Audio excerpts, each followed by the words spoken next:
Bismillahirrahmanirrahim. Alhamdulillahirabbil alamin wa sallallahu ala sayyidina Muhammad wa ala alihi wasallam. Alhamdulillahirabbil alamin. Saat ini kita berada di bab yang ke-11 dalam kitab Khulasatul Nurul Yakin yang juz pertama. Qala syekhuna wa syekhul mu'allif rahimahullah ta'ala wa nafa'ana bima bi ulumi min barakatin fid dharaini amin. Hayatuhu qabla risalah. Kehidupan Nabi Muhammad SAW sebelum di masa beliau diangkat menjadi nabi atau menerima wahyunya Allah Subhanahu wa taala. Hina maqarabal arba'ina min umri, ketika Rasulullah SAW sudah hampir di usia 40 tahun, ahabbal ibtiad aninas wal ibadah. Beliau sering untuk mengasingkan diri beliau dari manusia. Untuk tujuannya apa? Beribadah. Jadi beliau ini di hampir usia mendekati 40 tahun, beliau sudah tidak banyak untuk bergaul dengan manusia, akan tapi beliau memfokuskan diri beliau untuk ibadah. Wa ikhtara li ibadati ghara Hira.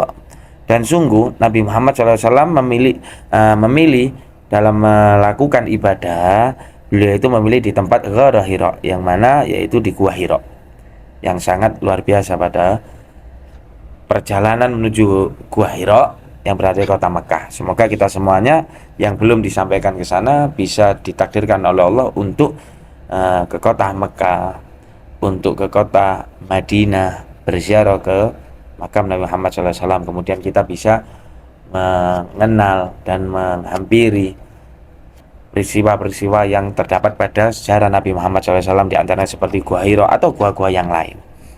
Berkah dari Nabi Muhammad SAW, amin ya rabbal alamin. Wa huwa jabalun ala tariqin Makkah, yang mana Gua Hira ini adalah gunung perjalanan dari yang jalannya menuju kota Mekah, yaitu berada di kota Mekah. Wa kana ya'khudhu ma'ahu zadah, beliau itu juga membawa bekal. Wa idza faragha raja ila zaujati as-sayyidati Khadijah, ketika beliau itu sudah bekalnya habis, maka beliau kembali pulang kepada istri beliau, yaitu Sayyidah Khadijah. Fayakhudhu ghaira, dan mengambil bekal yang lain. Wa kana yata'abbad ala dini jaddihi Ibrahim, beliau sebelum diangkat jadi nabi dan rasul ini beribadah sebagaimana agamanya kakeknya, yaitu Nabi Allah Ibrahim alaihi salatu wassalam. Min asrati ayyam ila syahrin, dari 10 hari bahkan sampai 1 bulan. Ini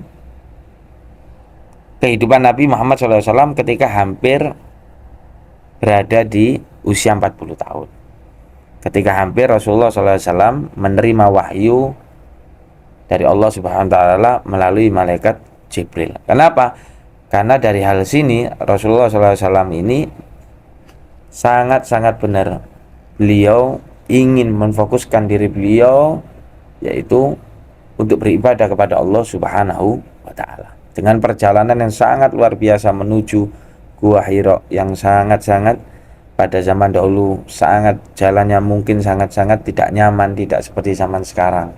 Makanya bahkan guru kita Abu Ya Nur Hasanuddin pernah mengingatkan, Gua Hira zaman sekarang itu, beliau pernah waktu kita masih mondok, beliau bercerita itu sudah enak, tapi sangat tinggi, sangat jauh. Bagaimana dulu pada saat Nabi Muhammad SAW, beliau berada di Gua Hira, beribadah, pulang pergi beliau dan memfokuskan diri beliau untuk beribadah kepada Allah Subhanahu wa taala. Maka dari itu, janganlah kita ini tidak mengerti dari kisah kehidupan insan yang paling mulia, idola kita semuanya, yaitu Nabi Muhammad SAW, dan membuktikan bahasanya ada waktu-waktu tertentu untuk kita terus beribadah kepada Allah SWT, memfokuskan diri kita untuk beribadah kepada Allah Subhanahu wa taala.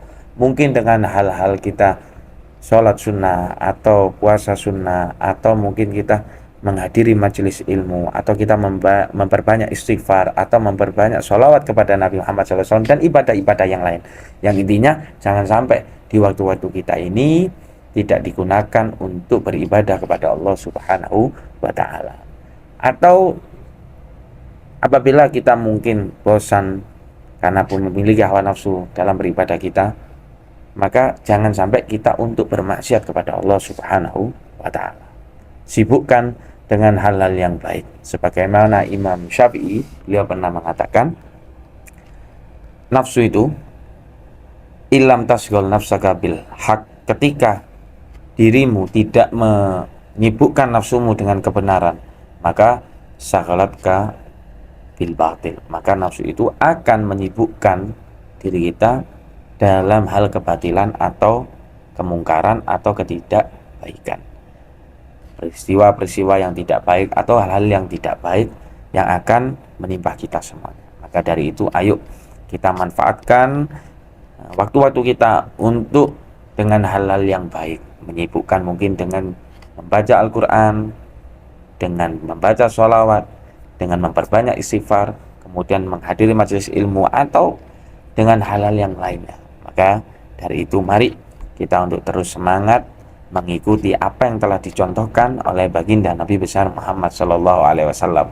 Wa sallallahu ala sayyidina Muhammad wa ala alihi wasallam. Walhamdulillahirabbil alamin.